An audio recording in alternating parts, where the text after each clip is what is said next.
Check this out. It's an old film version of A Tale of Two Cities, the Charles Dickens classic set in revolutionary France. All the cliches of the French Revolution are here. The aristocrat, arrested, imprisoned, sentenced to death, and the Paris mob baying for blood. And the final scene, mounting the scaffold, the guillotine standing by. It's pretty grim stuff, but it's not just fiction. From 1792 to 1794, 16,000 people were guillotined in France. French men and women put to their death by their fellow countrymen.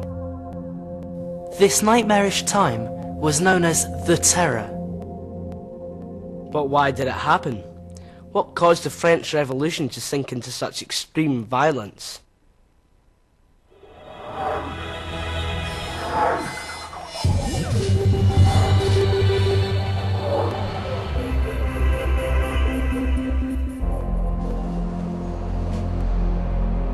September 1792. A prison, the Conciergerie in central Paris. Inside, a motley collection of priests, aristocrats, royalists. Safe enough under lock and key, they weren't much of a threat. But in the streets of Paris, the crowd was frightened. A Prussian army had invaded France, determined to crush the revolution. Meanwhile, a rumour was spreading that the prisoners here were planning a breakout to join the invading army. And so, the crowd took matters into their own hands. They broke into the conciergerie. They hacked the inmates to pieces. The same thing happened in prisons across Paris. 1,000 men and women massacred in just 5 days. That was the beginning, but all the killings that followed had the same root cause: fear. A fear that the revolution was under threat. By 1792, the National Assembly had been renamed. It was now the Convention. It was meant to represent all the people of France, but it was the Paris mob that influenced them the most. And like the mob, the Convention was growing paranoid. It wasn't just the Prussians. In the south, in the west, there were peasant uprisings against the revolution. Royalist conspiracies kept being uncovered. It seemed all the achievements of the past 3 years might sink in a wave of counter-revolution. And so, in 1793, the Convention set up the Revolutionary Tribunal to try all enemies of the people. Supporters of the revolution were encouraged to report on their neighbours. The National Guard made the arrests. Not just aristocrats, but artisans, working people, peasants, anyone seen as a threat. Grace Dalrymple Elliott, an English woman living in Paris, experienced this paranoia at first hand. Every few days, search parties ransacked her house. Then one day, they found a suspicious letter. They brought her before the tribunal.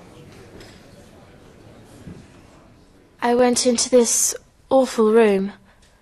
The members all sat along a green table, and a chair was placed facing them. I was much frightened. They asked what was the contents of the letter. I assured him that I did not know, at which one of them said, "It is a conspiracy. I know this woman. She is a royalist."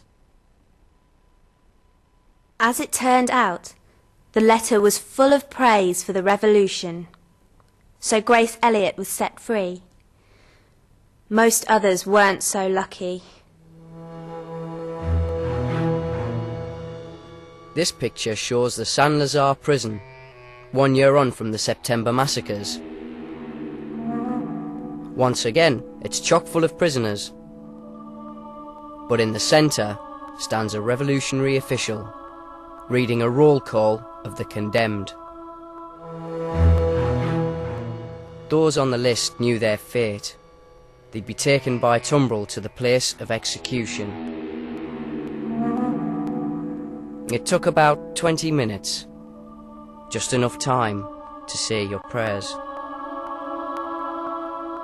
An eyewitness described the final scene.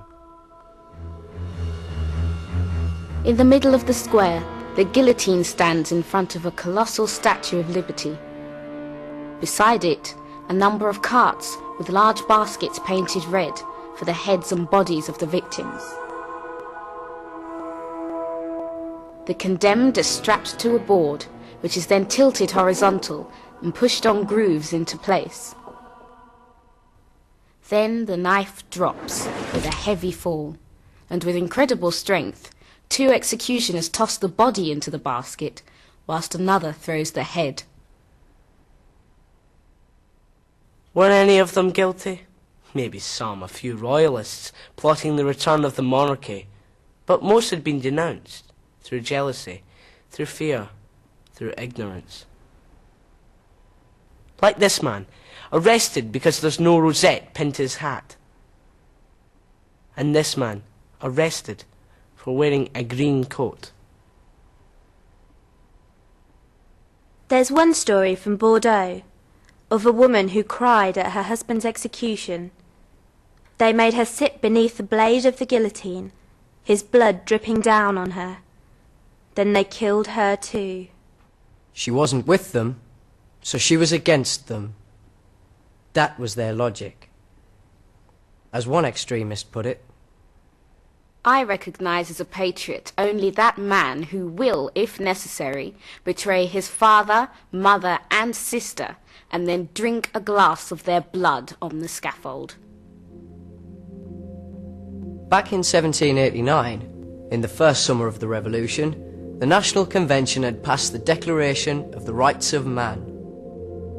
Article 2 promised liberty, security, and freedom from oppression. But what was the terror if not the end of liberty and the return of oppression? This time, the oppression of the guillotine. It seemed France had simply exchanged one kind of tyranny for another.